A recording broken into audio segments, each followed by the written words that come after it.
চলে এসছে ১১ই জুনের রাশিফল নিয়ে। যে যোগটা চলছে সেই যোগটা হচ্ছে সাধ্য যোগ। যারা জন্মগ্রহণ করবে তারা বৃশ্চিক রাশি বিপ্রবর্ণ, অষ্টোত্তরী শনি ও বিংশোত্তরী বুধের দশায় জন্মগ্রহণ করবে। যদি কারোর মৃত্যু ঘটে সে মৃত্যুতে কোনো দোষ নেই। যে সময়টা কাজকর্মের জন্য ভালো সেটা সকাল ৭টা ৪০ থেকে ১১টা ১৪-র মধ্যে, আবার বেলা ১টা ৫৫ থেকে ৫টা ২৯-এর মধ্যে, আবার রাত ৯টা ৫৫ থেকে ১২টা ২-এর মধ্যে। আপনি যদি মেষ রাশি মেষ লগ্নের মানুষ হন তাহলে কালকে আপনার কালার হবে সবুজ, সাদা, ব্লু এই ধরনের কালারগুলো। কালকে প্রেমের জায়গা বা পার্সোনাল রিলেশন বেটার হবে। কর্মের জায়গা মোটামুটি, তবে একটু প্রেশারের জায়গা, মানে প্রেশারের দিন হবে, একটু প্রেশার বাড়বে, টাকা নিয়ে একটু চিন্তা বাড়বে, শত্রুতা বাড়বে। খুব বড় দায়িত্ব বা বড় রিস্ক কিন্তু আপনি নেবেন না। আপনি যদি বৃষরাশি বৃষলগ্নের মানুষ হন আপনার কালার হবে সবুজ নীল। বৃষরাশি বৃষলগ্নের মানুষের জন্য কালকের দিনটা খুব একটা খারাপ দিন হবে না, তবে আগুন বা আগুন জাতীয় জিনিস থেকে একটু সাবধানে থাকবেন। ফ্যামিলির বাচ্চার হেলথটা একটু দেখতে হবে এবং ধৈর্য ধরে কোনো কাজ করবেন, মানে যে কাজটা ধরবেন সেই কাজটা শেষ করে ছাড়বেন। বড় সুযোগ আসবে, লিগাল যে ঝামেলায় জড়িয়ে আছেন সেগুলো মিটবে। আপনি যদি মিথুন রাশি মিথুন লগ্নের মানুষ হন সবুজ নীল এ ধরনের কালার ইউজ করবেন।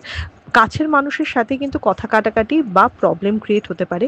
এমনি মিথুন রাশির কর্মের জায়গা যথেষ্ট ভালো দেখাচ্ছে এবং শরীরটা নিয়ে একটু দেখতে হবে। বিজনেসের জায়গা বেটার দেখাচ্ছে, স্টেবল দিন দেখাচ্ছে এবং অনেক কাজের সুযোগ আসা দেখাচ্ছে। আপনি যদি কর্কট রাশি কর্কট লগ্নের মানুষ হন সবুজ রঙের রং ইউজ করবেন। কালকে কিন্তু ঝগড়াঝাটি অশান্তির দিন কর্কট রাশির ক্ষেত্রে। আঘাত পেতে পারেন অন্যমনস্কতায়, চোট আঘাত, অ্যাক্সিডেন্ট প্রবণতা, নতুন কোনো সম্পর্ক আসতে পারে, কিন্তু কর্মক্ষেত্রে অকারণ লোক মানে খোঁচাবে আপনাকে, প্রেশার বাড়বে। বিজনেসের জায়গা মিডিয়াম, তবে ট্যুর অ্যান্ড ট্রাভেল যারা করছেন তাদের জন্য ভালো।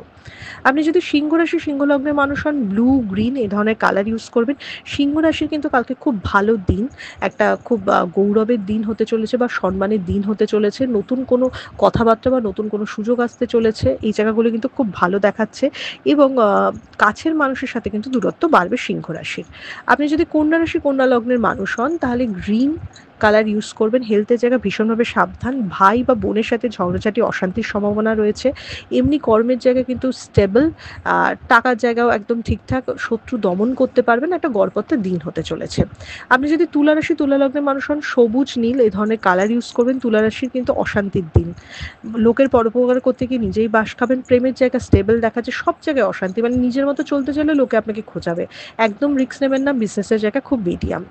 চলে আসছি বৃশ্চিক রাশি বৃশ্চিক লগ্নের মানুষের কাছে নীল সবুজ এ ধরনের কালার ইউজ করবেন। কলিগদের সাথে একটু কথা কাটাকাটি হতে পারে, খরচা বাড়তে পারে, কিন্তু তা বাদ দিয়ে কিন্তু খুব গ্রোথের দিন, পরিশ্রমে উন্নতির দিন এবং আলটিমেট সাকসেস পাবেন।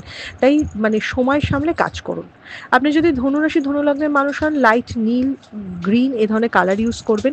ধনুরাশির কিন্তু কোনো কিছুতে নতুন আশা বা নতুন কোনো সুযোগ আসতে পারে। মানসিকভাবে অশান্তির দিন হতে চলেছে। একটু রিল্যাক্স বা মাথা ঠান্ডা রাখার চেষ্টা করুন। হেলথের জায়গা ভালো, তবে অর্থ নষ্ট বা প্রতারণার সম্ভাবনা রয়েছে। আপনি যদি মকর রাশি মকর লগ্নের মানুষ হন নীল সবুজ এ ধরনের কালার ইউজ করবেন। ট্যুর অ্যান্ড ট্রাভেলের জায়গা কিন্তু ভালো দেখাচ্ছে না মকর রাশির। বেশি উত্তেজনা ক্ষতিকারক, শরীরের জায়গা দেখতে হবে। সময় নষ্ট হবে এবং মানে মানে কি বলবো, কাজ করতে গেলেও কিন্তু সময়ের মানে ম্যানেজমেন্টটা করা খুব দরকার। আপনি যদি কুম্ভ রাশি কুম্ভ লগ্নের মানুষ হন সবুজ কালার ইউজ করবেন। ট্রাভেল মানে একটু দূরে ট্রাভেল হতে পারে, আয়ের জায়গা বাড়তে পারে কিন্তু ব্যয়ের জায়গাও সেই সাথে বাড়বে। বড় দায়িত্ব নেবেন। প্রেমের জায়গা কিন্তু একটু খারাপ দেখা, যেটা অশান্তি হতে পারে। বিদ্যার্থী বা পরীক্ষার্থীর জন্য দিনটা ভালো। আপনি যদি মীন রাশি মীন লগ্নের মানুষ হন সবুজ কালার ইউজ করুন। মেন্টাল প্রেশার বাড়বে, অকারণ পরিশ্রম করবেন কিন্তু খুব একটা ফল পাবেন না। গলা বুক বা ঠান্ডা লাগার সমস্যা হতে পারে, তবে পার্সোনাল লাইফটা যথেষ্ট স্টেবল দেখাচ্ছে। এটা ছিল মেষ থেকে মীন রাশির একটা ওভারঅল রাশিফল। আপনাদের দিনটা শুভ হোক।